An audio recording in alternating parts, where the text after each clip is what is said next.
Hi, I'm Myra Castro. Tesla charging costs are equaling the fueling of a gas vehicle in California as the electric car makers raises its supercharge prices and limits off-peak hours.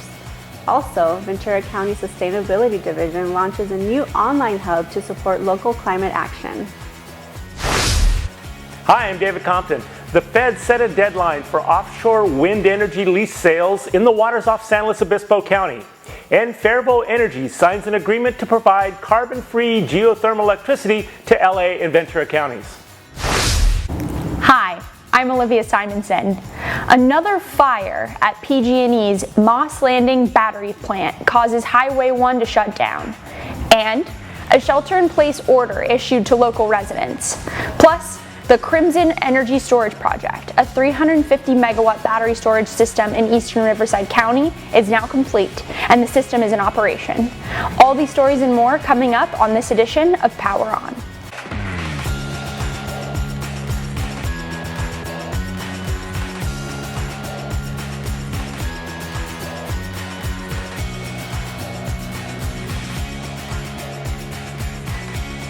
This episode of PowerON is sponsored by California Natural Resources Group, your local energy company meeting California's needs today while transitioning us to the green energy future of tomorrow. Electric car maker Tesla has both raised supercharger pricing and narrowed off-peak hour windows in California. Tesla increased their supercharger pricing to 65 cents per kilowatt hour at select locations, and this hits parity with the gas car consumption at $6 a gallon. Tesla cites their increased energy costs in California as a culprit.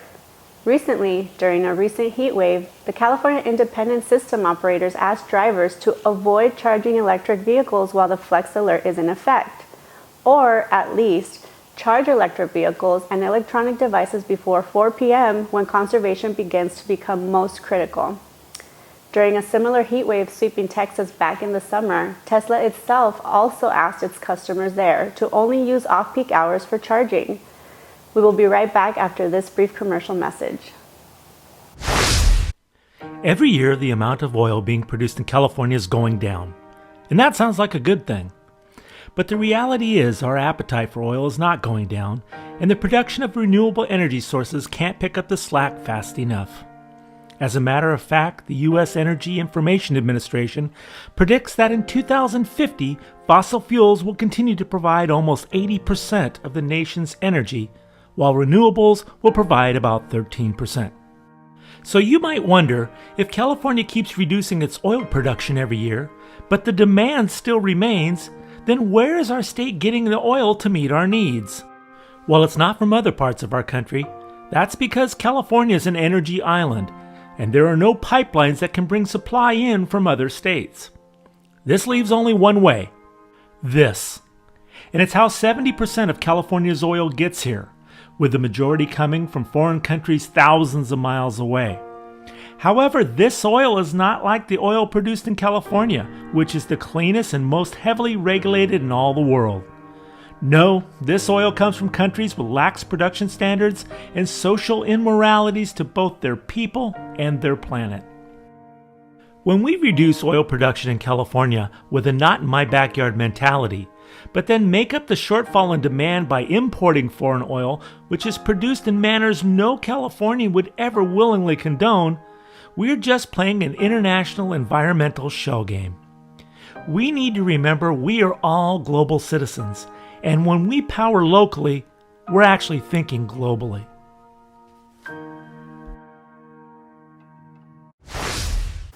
Faribault Energy and the Clean Power Alliance announced the execution of a 33 megawatt power purchase agreement that will provide 24/7 carbon-free geothermal power to the CPA. Clean Power Alliance is a community-driven, locally operated Southern California electricity provider.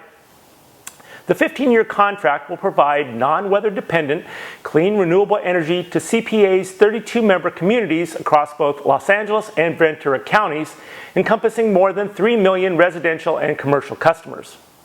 The project will dispatch 33 megawatts of baseload carbon-free geothermal energy from Beaver County, Utah to California's regional grid, with the expected operation to get started in the second quarter of 2028.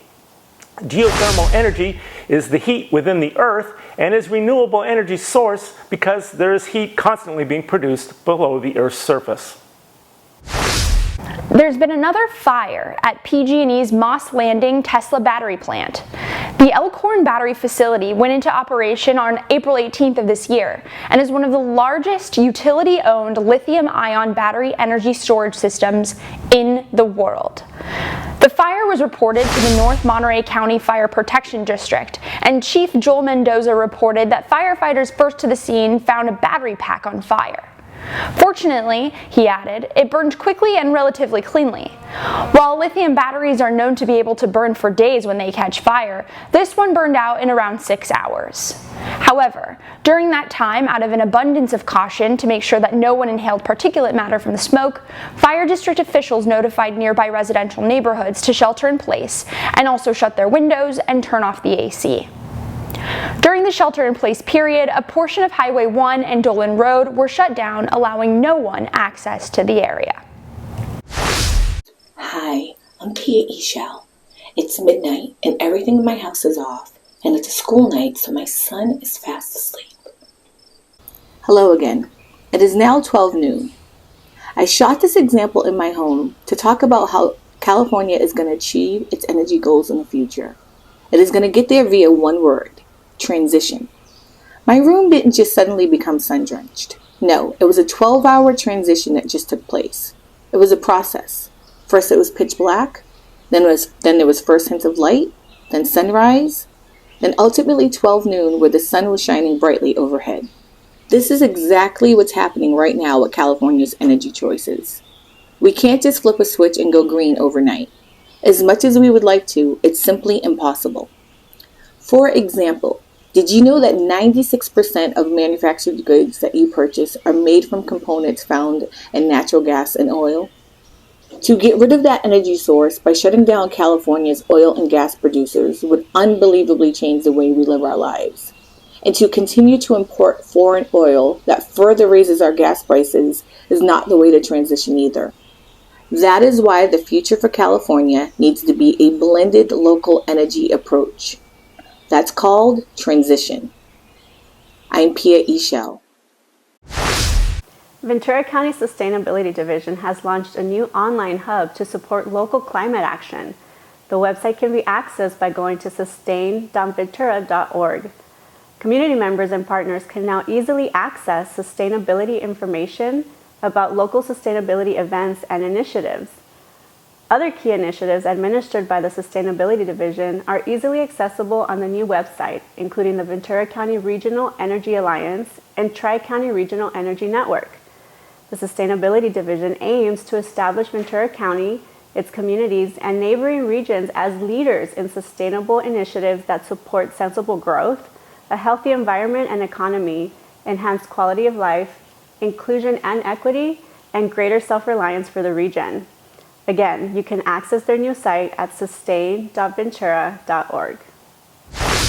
Well, December 6th is the date to mark on your calendar if you were planning to buy a spot and build an offshore wind turbine farm. That's because that date is when the country's first lease sale commercial scale floating wind energy starts to take bids. Some of the leases are right off the Cambria coast here in San Luis Obispo County.